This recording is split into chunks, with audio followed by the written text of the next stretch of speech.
સમાચારોમાં આ તરફ આપણે આગળ વાત કરીને એક મોટા જે મહત્વના સમાચાર સામે આવી રહ્યા છે એમાં જણાવી દઈએ કે ઉપલેટામાં વિરામ બાદ ધીમી ધારે વરસાદ શરૂ થઈ છે અને હાલ જણાવી દઈએ કે પંચવટી બસ સ્ટેન્ડ શાક માર્કેટ સહિત વિસ્તારોમાં વરસાદ ખાબક્યો છે। ગ્રામ્ય વિસ્તારોમાં પણ ઓછા અને અધિક વરસાદ જોવા મળી છે।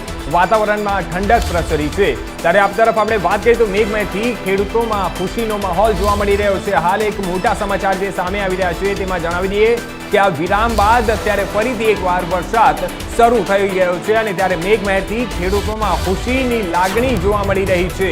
આ તરફ આપણે વાત કરીએ અત્યારે ઉપલેટાની તો ઉપલેટામાંથી જે મહત્વના સમાચાર સામે આવી રહ્યા છે કે વરસાદ જે ચાલુ હતો અને ત્યારે વરસાદ વચ્ચે વિરામ લીધા બાદ ફરીથી એકવાર વરસાદ અત્યારે હાલ શરૂ થઈ ગયો છે। કેટલાક વિસ્તારોમાં પાણી ભરાવાની પણ જે સમસ્યાઓ છે તે પણ સર્જાઈ હતી।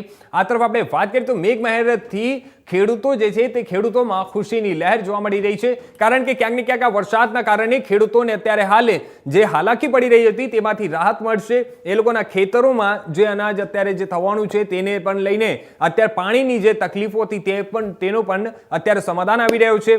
અમુક વિસ્તારમાં જ્યાં આપણે જોઈ શકીએ કે ગરમીમાંથી પણ આંશિક રાહત મળી રહી છે તો આ તરફ આપણે વાત કરીએ તો અમુક જે નીચાણવાળા વિસ્તારો છે તે નીચાણવાળા વિસ્તારોમાં પાણી ભરાવાનો પણ સમસ્યા જે છે તે પણ અમુક જગ્યા પણ સર્જાયા હતા। આ તરફ આપણે વાત કરીએ તો પંચવટી બસ સ્ટેન્ડ અને અમુક વિસ્તારોમાં ફરીથી એકવાર વરસાદ શરૂ થયો છે। શાક માર્કેટ સહિત વિસ્તારોમાં વરસાદ જોવા મળી રહ્યું છે।